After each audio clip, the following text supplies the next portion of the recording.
नमस्कार मित्रांनो, मी आकाश परब. स्वागत आहे तुमचं एका नवीन व्हिडिओमध्ये.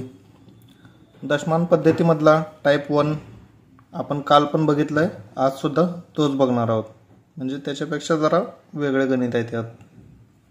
चला तर मग पहिला प्रश्न बघूया. 0.05 गुणिले 5 वजाबाकीमध्ये 0.005 गुणिले 5, तर याचं उत्तर किती आहे? मग याचं उत्तर काढू आपण. पहिल्यांदा भागोबेच्या पद्धतीनुसार आपल्याला गुणाकार करावा लागेल पहिल्यांदा, मग नंतर वजाबाकी करू आपण. 5 5 25. किती घर सोडून दशांश चिन्ह आहे? 2 घर सोडून आहे इथं, मग त्यामुळे इथं 0.25 आलं वजा. आणि इथं पण 5 5 25च होईल. इथं किती घर सोडून आहे? 3 घर सोडून आहे इथं, त्यामुळे 1 2 ही तिसरा घर आपण तयार केलेला आहे आणि ही पॉईंट इथं लागणार.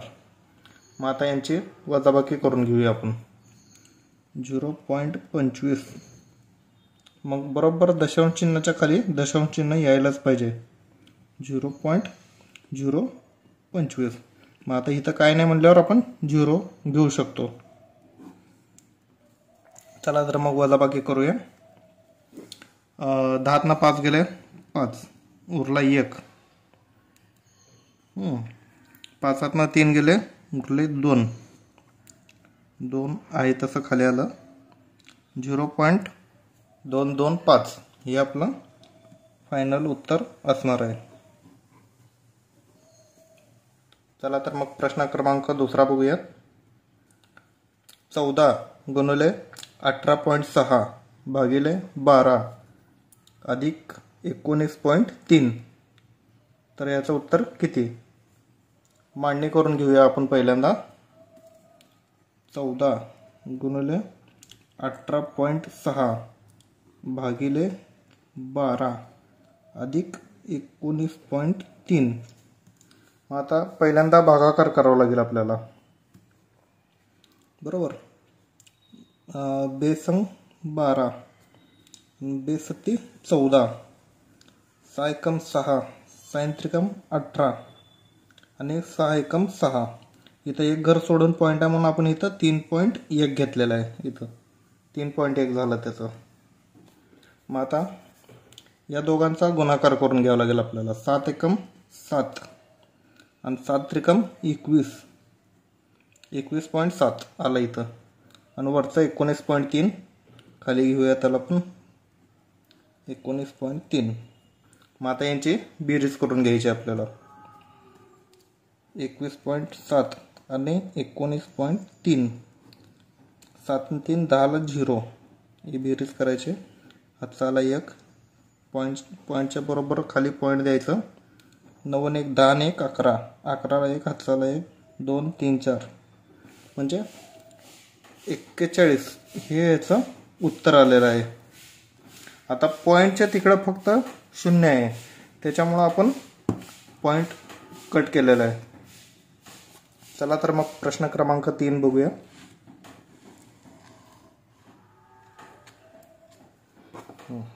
आता इथं हे पॉवर आहेत, म्हणजे 8ची पॉवर 5, 16ची पॉवर 1.1, 2ची पॉवर 5.4 आणि बरोबरमध्ये काय आहे 2ची पॉवर x.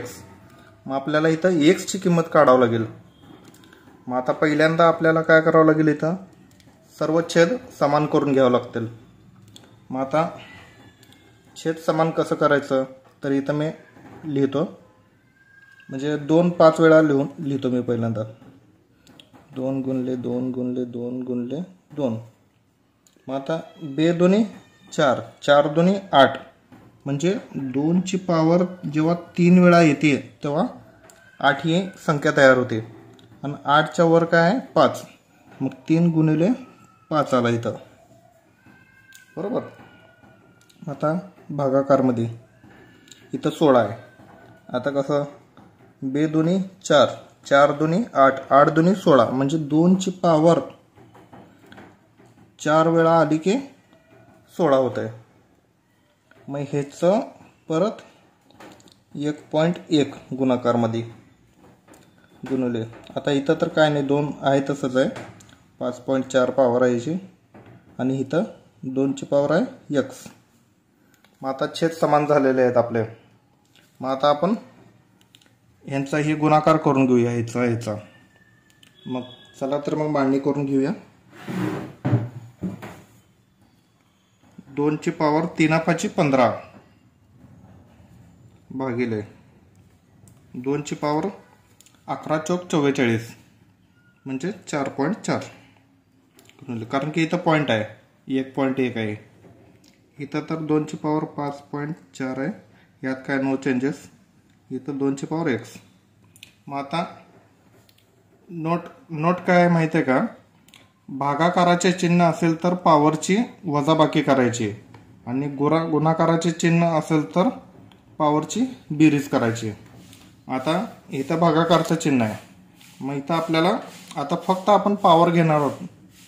आता छेद तर समान झाले, छेदचा संबंध संपलेला आहे, मग त्याच्यामुळं आपण काय करणार आहोत, फक्त पॉवर घेऊन त्यांची बेरीज वजाबाकी होईल. आता इथं आता 15 इथं भागाकारचं चिन्ह आहे, मग आपल्याला काय घ्यावं लागेल, वजाबाकी, वजा 4.4.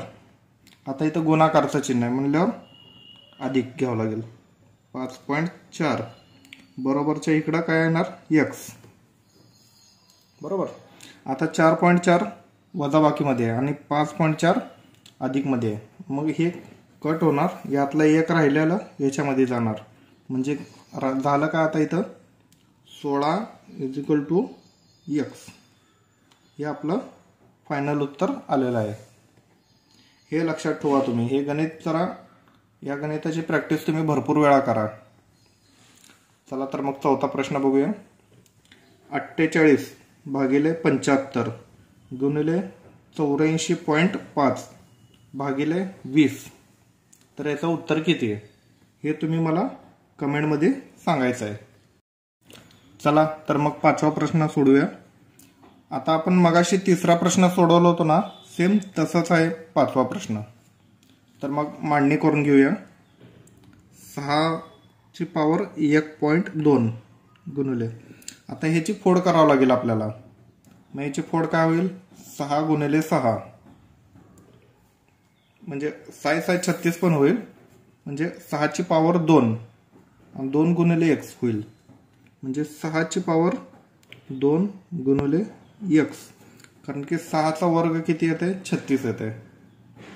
मग आता गुणिले 30. आता ह्याची फोड कशी करायची, तर 6 × 30 अशी दोन संख्यांमध्ये ह्याची फोड होईल. 6 गुणिले 5, 6 × 30, आणि ही पॉवर जी आहे ती ह्याला पण द्यावं लागेल, ह्याला पण द्यावं लागेल. 2.4 इथं पण, 2.4 इथं पण, दोन्ही ठिकाणी द्यावं लागेल. गुणिले आता 25, ही काय आहे, 5चा स्क्वेअर आहे, मग आपण 5ची पॉवर 2 गुणिले 1.3 ह्याची पॉवर आहे, 1.3 लिहिलेलं आहे, आणि बरोबर 30 आहे. आता परत 30 तर काय झालं, 6 × 30, 6 गुणिले 5, ही फोड झाली आहे 30ची. मग आता ही पॉवर 5 आहे, इथं पण येणार आणि इथं पण येणार, दोन्ही ठिकाणी द्यावं लागेल. मग आता बेस काय आलेला आहे आपलं, 6, एक ठिकाणी 6 आहे आणि एक ठिकाणी 5 आहे. मग 6चे वेगळे करून घ्यायचं आणि 5चे वेगळे करून घ्यायचं. आता सर्व ठिकाणी इथं गुणाकार आहे, मग आपण सगळ्यांची पॉवरची बेरीज करणार आहोत. पहिल्यांदा 6 घेऊ आपण बेस. मग आता 1.2 अधिक 2x, कारण की इथं गुणाकार आहे, 2x करावंच लागते ते, अधिक 2.4 एवढं झालं. आता गुणाकारामध्ये बेस 5 घेऊ म्हणून आपण. आता 5 कुठं आहे, इथं आहे, 2.4 अधिक इथं किती आहे, 13 × 2 = 26 म्हणजे 2.6 आलं. आणि बरोबरच्या तिकडं काय आहे, 6ची पॉवर 5 गुणिले 5ची पॉवर 5. मग आता यांची सगळ्यांची बेरीज करून घेऊयात आपण. 6च्या पॉवरचं काय झालं, 12 आणि इथं 24 आहे म्हणजे 3.6 झालं. 3.6 प्लस 2x गुणिले आता 5च्या पॉवरचं काय झालं, इथं 24 आणि इथं 26 आहे म्हणजे 50 झाले. म्हणजे 5ची पॉवर 5.0 म्हणजे आता या झिरोचं काय महत्त्व नाही आहे, म्हणजे दशांश चिन्हाचं काय महत्त्व नाही आहे, कारण की तिकडं 1 ते 9 पर्यंत संख्या नाही आहे. 0 असेल तर कट करून टाकायचं आपण. आता बरोबरच्या इकडे काय 6ची पॉवर 5 गुणिले 5ची पॉवर 5. आता हे कट झालं आणि हे सुद्धा कट झालं. बरोबर. आता उरलं किती, इथं बेस फक्त 6 आहे, इथं पण 6 आहे.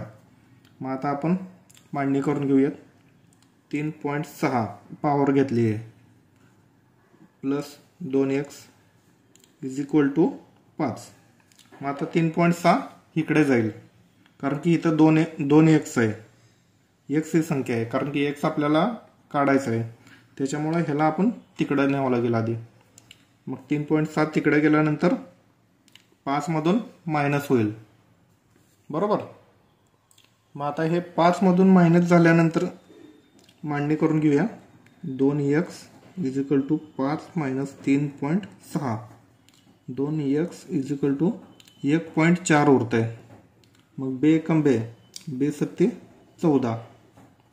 मग x ची किंमत काय आली 0.7, कारण की इथं पॉईंट होता, एक घर सोडून पॉईंट होता म्हणून आपण एक घर सोडून पॉईंट घेतलेला आहे इथं.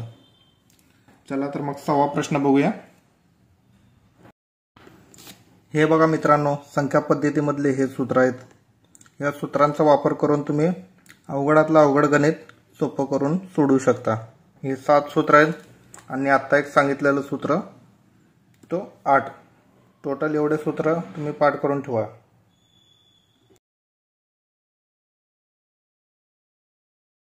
मग 6वा प्रश्न असा आहे की हे मोठा कंस त्याच्यामध्ये 0.98चा क्यूब प्लस 0.02चा क्यूब प्लस 3 गुणिले 0.98 गुणिले 0.02 वजा 1 चा कंस पूर्ण मोठा.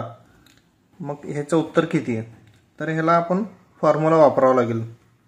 कोणत्या फॉर्म्युलामध्ये बसते हे, a प्लस बी चा होल क्यूब. या फॉर्म्युल्यामध्ये हे सर्व बसतंय. मग आता ए क्यूब, इथं ए क्यूब आहे बघा, इथं बी क्यूब प्लस प्लस 3 आहे तसं, ए आहे तसं, बी आहे तसं आणि ए प्लस बी इथं आहे तसं. इथं 0.98 आणि 0.02 मिळून एकच होते. मग आता मांडणी करून घेऊया आपण. बघा आता हे कॅल्क्युलेशन करायला बसलं तर खूप अवघड आहे गणित, आणि हे सूत्र फॉर्म्युला जर वापरला आपण यात तर हे गणित काहीच नाही आहे. त्यामुळं हे फॉर्म्युला मी जे तुम्हाला सांगितलेलं आहे ना, ती फॉर्म्युले तुम्ही पाठ करा. तेवढ्या फॉर्म्युल्यावर तुम्हालाच गणित येतील, कारण की गणित सोपं जाणार आहे तुम्हालाच. आता फक्त आपल्याला ह्याची किंमत, एवढीच किंमत काढायची आहे, ए प्लस बीचा होल क्यूब. मग आता मांडणी करून घेऊया आपण. ए म्हणजे काय 0.98 प्लस बी म्हणजे काय 0.02, तर त्याचा क्यूब काढायचा आहे. मग आता किती होईल, 0.98 आणि 0.02 ह्याची किंमत होईल 1. मग 1चा क्यूब काय असणार आहे, 1च असणार आहे. व्हिडिओ आवडल्यास तुमच्या मित्रांना जास्तीत जास्त शेअर करा.